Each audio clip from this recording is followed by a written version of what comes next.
and welcome back to my channel. I'm Huck. Today I'm doing a review for Black Sun by Rebecca Roanhorse. So Black Sun is set in a world that is inspired by the pre-Columbian Americas, and we get to see various cultures in this world as we're following different character perspectives. We have three main character perspectives that we're following that are all kind of leading up to this solar eclipse, which coincides with a solstice, so this has a kind of special spiritual and magical significance. The three main perspectives that we're following are, one of them is a high priestess who's kind of discovering sort of a conspiracy to supplant her among the other like priests and priestesses. So she doesn't really know who to trust as different people are trying to undermine her, and she ends up having to turn to some unlikely places for help. We also are following a character who is a ship's captain who has previously been exiled from her community, and so she's kind of ended up in some trouble and gets caught up in a dangerous mission, sailing through some dangerous waters with a crew that she does not trust in order to deliver some cargo and a special passenger somewhere by this special eclipse. And then the third character that we're following is kind of like a prophesized chosen one almost, that he is very reserved and kind of resigned to his fate and his destiny as this like chosen one, and his whole life has kind of been building up and preparing him for this moment of the eclipse on the solstice. So we're following these three main perspectives. There's one or two other perspectives that we do get in the book, but those are really the main three.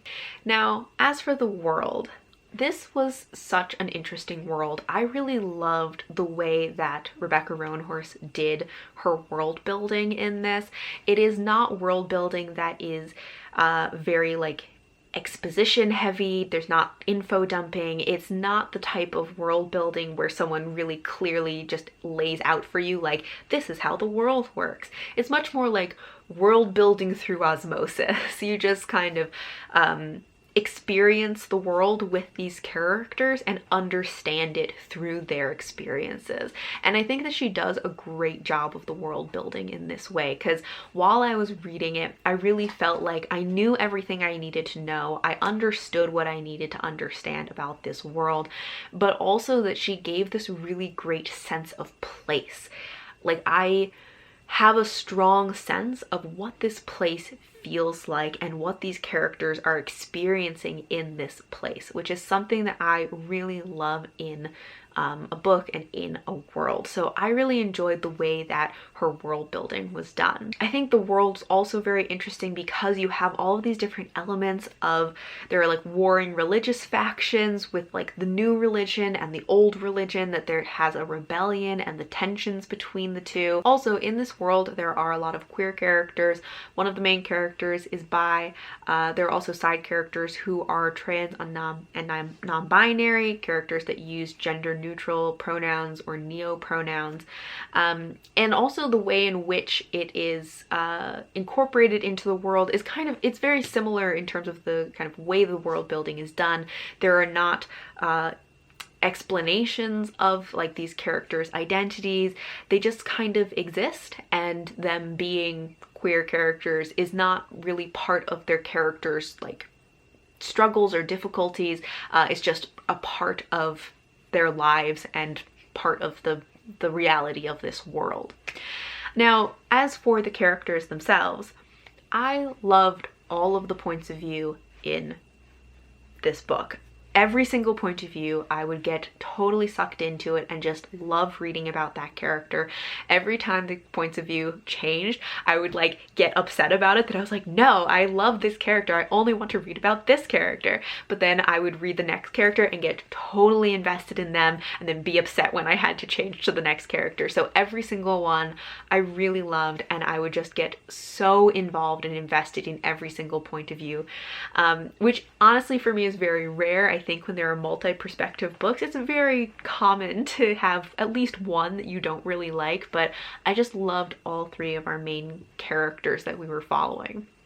My favorite, I did still have a favorite though, which is Serapio. He is just the best, and I love him and I want more about him, so I'm very excited to read more about him in the second book. In this book also, there is a romance in it. It is not a central plot point, but I really liked it, so I wanted to mention it. I really liked the romance. I think that I would have liked a little bit more from like both characters' perspectives. I think that the romance is primarily shown through one character's perspective, and so while I did still really enjoy it, I would have liked to have seen it a little bit more balanced between both characters. But overall, because I loved all of the characters in this and I loved this romance, it just was like so good, even if it was just like a little bit in the background. Now, the pacing of this book was something that I had some like ups and downs with. It took me a second to get into the book. It wasn't one that I like immediately loved, although it does really start with a bang. But it kind of took me a second to really get involved in the characters and the story. But once I did, I really loved it and ended up liking this book even more than I was expecting. I expected to enjoy it, but I loved it more than I thought I would.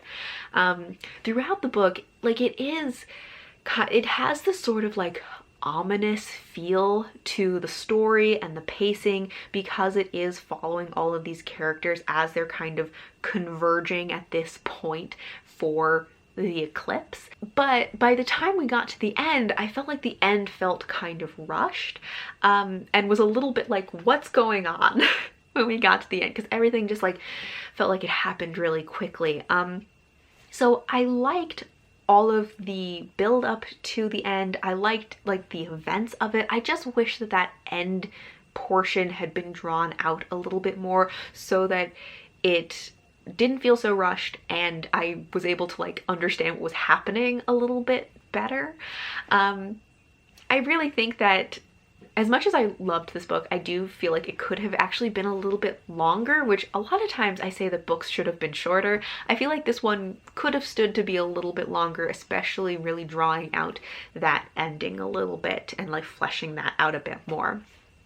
But the way it ended, like I need to know what happens. I am glad that the second book is coming out very soon, or I'm not sure when I'm posting this video, so it might already be out or it's coming out very soon, but I'm very excited to read the second book. So I really loved Black Sun and I'm so excited to see where this series goes, and I gave this 5 stars. So I would love to know if you have read this book and what you thought of it. Who is your favorite character? Do you also love Serapio? Because he's my favorite. Or if you haven't read it, are you planning to read it? Let me know in the comments. I'd love to chat with you all. Thank you all for watching, and until next time, bye!